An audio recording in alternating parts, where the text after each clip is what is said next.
So you're going to be talking later. What are the main things you want these folks to walk away from this with? Well, the first thing is I want them to walk away with joy and a sense of pride and accomplishment, which they have earned and very well deserved. So that's number one. Number two, I hope they walk away with the sense, which again they deserve and have earned, that they walk out of here tonight as leaders. It's not that they're potential leaders. Their potential for leadership is unlimited, but they're leaders. As we receive graduate degrees, in some cases PhDs, and that not only are they expected to lead, but particularly in the country, we need leadership. We need them. Maybe along those lines. People talk about youth being wasted on young. So do you think that these kids, these folks that have gotten to this point, they realize their potential yet and how much is available to them, how much power they have? Well, I don't think they realize their full potential. But by the time you get through graduate school, and not everyone who starts gets through it, and certainly by the time you reach the PhD level, I think they have a sense of their potential for leadership, and I think they will walk out believing that they are already leaders with unlimited potential growth. It's been a long time ago, but I got a little reading on it. And it's awfully easy to discount the tremendous military power of Germany and Japan. When we started, there were a lot of people, not many of them in this country, who said, don't think it can be done. But as Americans, we quietly pride ourselves, and I think rightly so, of doing what others think can be done. Coming to a campus like this in Michigan State, have you been here? I have. There was a debate here, a presidential debate. I can't remember what year it was. 92. 92. Thank you very much. Terry? I did something good to that. I've been here several times.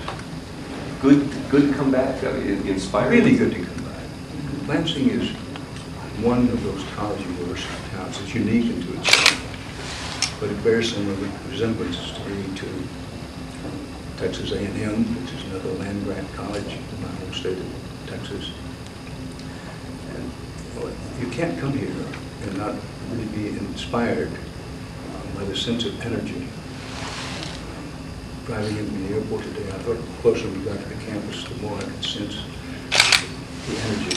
You might say, well, that's to be expected on graduation day, but I know from these experiences that exist all the time. I think it does. Well, I was going to ask you real quickly, a lot of gloom and doom about newspapers and all that stuff. I'm sure you get asked that all the time, but are you feeling gloom and doom about news and journalism? Well, I'm an optimist by experience and by nature. I'm a person who aspired for a long time to be a newspaper person and was a newspaper man for a while. But I think it's very clear, even to those outside of journalism, it's certainly clear to those of us in journalism, that American journalism is in a state of crisis. Crisis can be an overworked word, and I probably have overworked myself. But American journalism in general is in crisis, and particularly the newspapers are in crisis. And that's not a good thing for journalism, but more important, it's not a good thing for our beloved United States of America, because we know a free and independent, truly independent press is the red beating heart of a free and democratic people. And although we've had, in my lifetime, the rise of radio, the rise of television, and more recently the rise of the internet, the bedrock of American journalism is in print. It has been for a long time. It's in the process of changing. But what we're losing with each newspaper closing, with each cutting back of even newspapers who are staggering but alive, cutting back of resources, is cutting back on the grunts, the boots on the ground kind of reporters who make telephone calls, knock on doors, hang out in the rain after zoning hearings, those kinds of things. And because I've been in television a long time, I can bear witness, both in television and in radio, and I'm tempted to say even more so with the internet, but certainly the internet, they all feed to a very large degree of the resources of newspapers.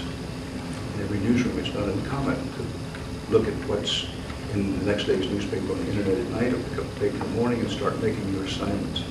So we're losing that. I hope the public at large understands that these losses in newspapers going out of business, cutting back of resources, repertorial resources, is important not just for journalists and those of us in journalism. It's really important for the country. Now, what new business models that come to the fore to staunch the bleeding with newspapers? I'm not sure it's possible to staunch it, but if so, to staunch it. But to move forward where we do have what I call the grunts, the boots on the ground for journalism. They can do investigative reporting, do first-class international reporting of foreign stories. And there's never been a time when we needed first-class international reporting more than we do now, nor when we're getting less of it. And about investigative reporting is one of the most important missions of American journalism. It's be a check and balance in power. And the kind of vertical reporting, digging deep to find news, real news, is not only going out of fashion, but time after time, the business model won't support it. Well, one definition of news for me, one I've always liked, is that news is what's important for people to know that someone somewhere in power doesn't want them to know. And to get to that and to get it out to citizens requires a commitment to the very best kind of investigative reporting. And again, at a time when we need it the most, we're getting less and less of it. Well, I know other people here have questions, so I want to open it up to folks, and so if we can, folks need to ask. Thanks, Steve. We've got a few more minutes, folks, so if you want to go ahead and open up. HDNet and previously with CBS News. Is there anything that you miss about CBS News, working there? Yes, I miss the people at CBS News. I spent 44 years there. I have many friends there, many colleagues that I've worked with in many cases in tight places, sometimes in dangerous places. And I certainly miss the people there. That's what I miss the most. All right, thanks. Mr. Roberts, tell us about that picture. What are you doing? Well, this is a picture in Afghanistan in very early 1980. The lady was handed me. The Soviets had invaded militarily Afghanistan in last week of 1979. And we went in early 1980. We had to wait until the snow cleared and mountain passes to get in. And what we sought to do was profile the Soviet invasion and the resistance invasion. We walked in and walked out over a 14, maybe 18-day period. And we had to wear native garb, if you will, to pass and to get the Khyber Pass and get into the country. We got as far as Jalalabad into Afghanistan. And this picture was taken, I would guess, on the 4th or 5th day. And I think this picture was taken in a village that had been virtually wiped out by Soviet helicopters and fixed-wing aircraft. I can't be sure the village, but I remember this wall back up. I'm developing some educational tools on reporting on Islam, and you are a veteran in reporting on the Muslim world. Can you tell us what we need as journalists need to know when we go out to those places? You know, I wish I could help you. I'm going to try to. But you have to understand, I'm not an expert on anything. And I'm certainly not an expert on Islam or Islamic world. But I have reported from a lot of datelines, many of them long since forgotten.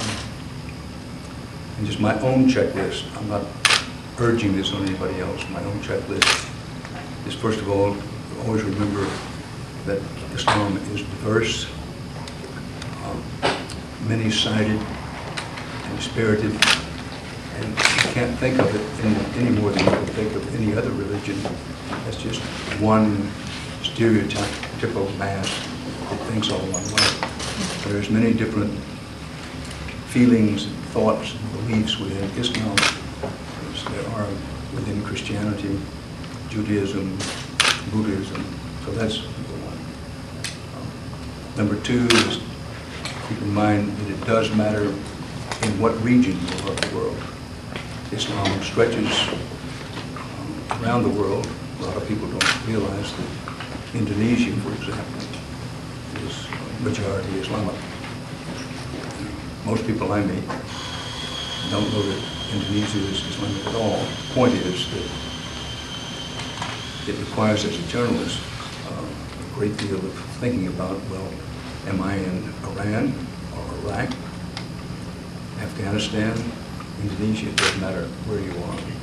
And the third is you can't spend too much time in really deeply immersing yourself into the history and the culture of the people about whom you're reporting, and not just see it, well, it's Islam, they're Islamic, they're Muslim, but within their own countries, they have, in many cases, rich histories, cultures dating back into antiquity.